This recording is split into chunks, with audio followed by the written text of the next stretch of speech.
Welcome to V9 news.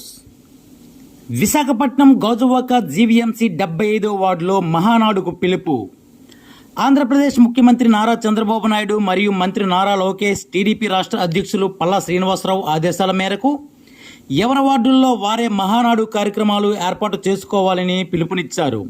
వారి ఆదేశాల ప్రకారం విశాఖ జీవీఎంసీ 75వ వార్డులో 27, 28 తారీఖుల్లో మహానాడు కార్యక్రమం ఏర్పాటు చేయాలని ఆ వార్డు కమిటీ నిర్ణయాన్ని మీడియా ముందు తెలియజేయడం జరిగింది.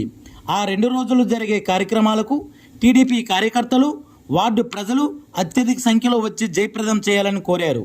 ఈ కార్యక్రమంలో Andhra Pradesh greening beautification corporation director Molli Pentiraju, మాజీ కార్పొరేటర్ పులి లక్ష్మీబాయి రమణారెడ్డి, వార్డు అధ్యక్షులు నమ్మి అప్పారావు, ప్రధాన కార్యదర్శి ములకలపల్లి పెంటయ్య, క్లస్టర్ ఇన్ఛార్జ్ ఉరుకుటి అప్పలరాజు మరియు కార్యకర్తలు పాల్గొన్నారు. గాజువాక నియోజకవర్గ ఎలక్ట్రానిక్ ప్రింట్ అండ్ మీడియా మిత్రులందరికీ నమస్కారాలు తెలియజేస్తూ, ముఖ్యంగా ఈరోజు విలేకరుల సమావేశం ఏర్పాటు చేయడానికి ముఖ్య కారణం ఏదైతే జాతీయ తెలుగుదేశం పార్టీ అధ్యక్షులు, రాష్ట్ర ముఖ్యమంత్రి వర్యులు నారా చంద్రబాబు నాయుడు ఆదేశాల మేరకు, అలాగే తెలుగుదేశం పార్టీ జాతీయ వర్కింగ్ ప్రెసిడెంట్ నారా లోకేష్ గారు, అలాగే రాష్ట్ర తెలుగుదేశం పార్టీ అధ్యక్షులు పల్లా శ్రీనివాసరావు గారి ఆదేశాల మేరకు ఈరోజు నియోజకవర్గంలో ఏ వార్డు పరిధిలో ఆ వార్డులో విర్చువల్గా మహానాడు 2026ని జరుపుకోవాలని ఆదేశాలు ఇవ్వడం జరిగింది. అందులో భాగంగా ఈరోజు 75వ వార్డులో జీవీఎంసీ కళ్యాణ మండపంలో ఈ నెల 27, 28 జరిగే మహానాడు కార్యక్రమాన్ని ఇక్కడ చేయడం జరుగుతుంది. ఈ కార్యక్రమానికి అన్ని ఏర్పాట్లు చేయడం 75వ వార్డు తెలుగుదేశం పార్టీ కమిటీ ఆధ్వర్యంలో ఈ ఏర్పాట్లన్నీ జరుగుతున్నాయి. మీడియా మిత్రులకు కూడా ప్రత్యేకమైన ఒక రూమ్ కూడా పెట్టడం జరిగింది. అన్ని వసతుల్ని ఈ 2 రోజులు పెడతాము. అదేవిధంగా ముఖ్యంగా ఈ మహానాడు అనేది తెలుగుదేశం పార్టీకి ఒక పండగ. ఏదైతే మన దేశంలో అన్ని మతాలకు ఒక్కొక్క పండుగ ప్రత్యేకం ఉందో, తెలుగుదేశం పార్టీకి ఒక పొలిటికల్ పార్టీగా ఉన్న పార్టీకి మహానాడు అనేది ఒక పండగ లాంటిది. ఎప్పుడూ కూడా ప్రతి ఏడాది బహిరంగ సభలు జరిగేది, ఒక కోవిడ్ టైంలో వర్చువల్గా జరిగింది. కానీ ఈరోజు ఎన్డీఏ కూటమి ప్రధానమంత్రి మోడీ గారి ఆదేశాల మేరకు పొదుపు చర్యల్లో భాగంగా ఈ మహానాడుని నియోజకవర్గ స్థాయిలో ఏ వార్డులో ఆ వార్డులో చేయమని చెప్పడం జరిగింది. ఎందుకంటే వ్యయప్రయాసాలు పడి చాలా దూరం వెళ్ళాలి కాబట్టి ఇవన్నీ తగ్గించుకోవడానికి ఈ కార్యక్రమం ఇక్కడ పెట్టడం జరిగింది. అయితే ముఖ్యంగా నియోజకవర్గ పరిధిలో 75 వార్డు నుంచి కూడా కొన్ని తీర్మానాలను మేము ఎమ్మెల్యే గారికి పెట్టడం జరిగింది. అందులో భాగంగా పెదగంటేడలో ఈ పారిశ్రామిక ప్రాంతం కాబట్టి అన్నా క్యాంటీను, అలాగే ఎమ్మెల్యే గారు మన పాలిటెక్నిక్ కాలేజ్ కూడా పెదగంటేడికి బాలచెరువు దగ్గర వస్తుందని చెప్పారు. ఇందులో భాగంగా మాకు ఇంటర్, డిగ్రీ కాలేజ్ కూడా ఏర్పాటు చేయాలని, అలాగే యారాడ హిల్ ఏదైతే ఉందో 570 ఎకరాల్లో ఐటీ అభివృద్ధి వస్తుందని చెప్తున్నారు. చాలా ఇదొక శుభ పరిమాణం అని, దీన్ని కూడా తీర్మానం చేసి మహానాడులో పెట్టాలని, అదేవిధంగా ఏదైతే స్టీల్ ప్లాంట్ నిర్వాసితులు గత 7 సంవత్సరాల నుంచి కూడా రిక్రూట్మెంట్ లేక ఇబ్బంది పడుతున్నారు. అలాగే ఎక్కడైతే స్థానికేతలను తీసుకొచ్చి స్టీల్ ప్లాంట్లో పని చేయించుకున్నారు కానీ స్థానికులకి ఉపాధి అవకాశం లేదు.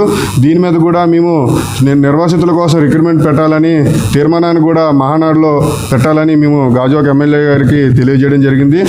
ఈ కార్యక్రమాన్ని మీడియా మిత్రులందరూ కూడా విజయవంతం చేయాలని, అలాగే క్రియాశీలక సభ్యులు, తెలుగుదేశం పార్టీ సీనియర్ నాయకులు, అనుబంధ సంఘాల్లో ఉన్నవారు, వార్డు కమిటీ మహిళలు అందరూ కూడా పెద్ద ఎత్తున ఈ పెదగంటేడ 75వ వార్డులో జరిగే మహానాడు పండుగకు విజయవంతం చేస్తారని మీడియా ద్వారా తెలియజేస్తున్నాం.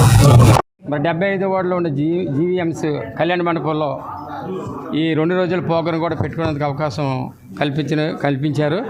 దాన్ని దృష్టిలో పెట్టుకొని మరి ఈరోజు ఎలక్ట్రానిక్ మీడియా దృష్టికి తీసుకొచ్చి మరి 27, 28 తారీఖు జరుగుతున్నటువంటి నారా చంద్రబాబు నాయుడు గారు ముఖ్యమంత్రి వర్యులు, అలాగే నారా లోకేష్ వారు, అలాగే మన ఆంధ్రప్రదేశ్ రాష్ట్ర అధ్యక్షులు పల్లా శ్రీనివాసరావు ఆదేశాల మేరకు, మరి అలాగే ప్రసాద్ చీను గాజువాక సమన్వయకర్త ఆదేశాల మేరకు మరి 75 వార్డులో 27, 28 మహానాడు కార్యక్రమం చాలా భారీగా చేసుకోవాలి.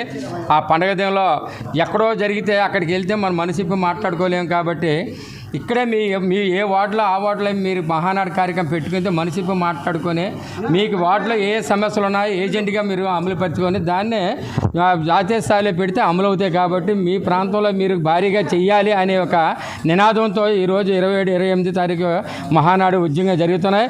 నిన్న జరిగింది, ముందుగా పిలిచి మొత్తం కార్యకర్తలు, లీడర్లు, సీనియర్లు మొత్తం తెలుగుదేశం వ్యవస్థనంతా నిన్న సాయంకాలం రాత్రి ఇదే కళ్యాణ మండపంలో కూడా సమావేశం పెట్టి జరిగింది. అందరూ కూడా 27, 28న మహానాడు జయపురం చేస్తామన్నా అదే మనం ఏదైతే ఫస్ట్ పండుగ హిందీ పండుగ వచ్చిందంటే సంక్రాంతి పండుగ ఎలాగ చేస్తామో అలాగే మహానాడులో మాత్రం 2 రోజుల్లో మాత్రం తోరణాలతో జెండాలతో పసుపు జెండాలతో మరి పసుపు చెట్లతో పసుపు శారీస్తో మరి బ్యార్జీలతో కండువాలతో మొత్తం ఎంత మొత్తం రోడ్ నుంచి చూస్తుంటే జిఎంసీ కళ్యాణ మండపం వరకు మారుమగలు చూసినట్టు అన్ని పార్టీలు కూడా వణుకు పుట్టాలి కాబట్టి మరి ఎన్డీఏ ప్రభుత్వం కూడా పైనుంచి ప్రధానమంత్రి ఇన్స్ట్రక్షన్ ఇచ్చారు. అక్కడ పైనుంచి ఎందుకంటే ఇక్కడ చూస్తే వాతావరణం విదేశాల్లో కొన్ని గొడవల సందర్భంగా పెట్రోలు డీజిల్ కరువు కాబట్టి అందుకే మహానాడు రద్దు చేయడం జరిగింది. మనకు అదృష్టమైన 27 మన వార్డులో మనం చేసుకునే అవకాశం వచ్చింది కాబట్టి మీడియా ద్వారా అందరికీ తెలియపరచాలని అందరికీ ధన్యవాదాలు చేసి సెలవు తీసుకుంటాను.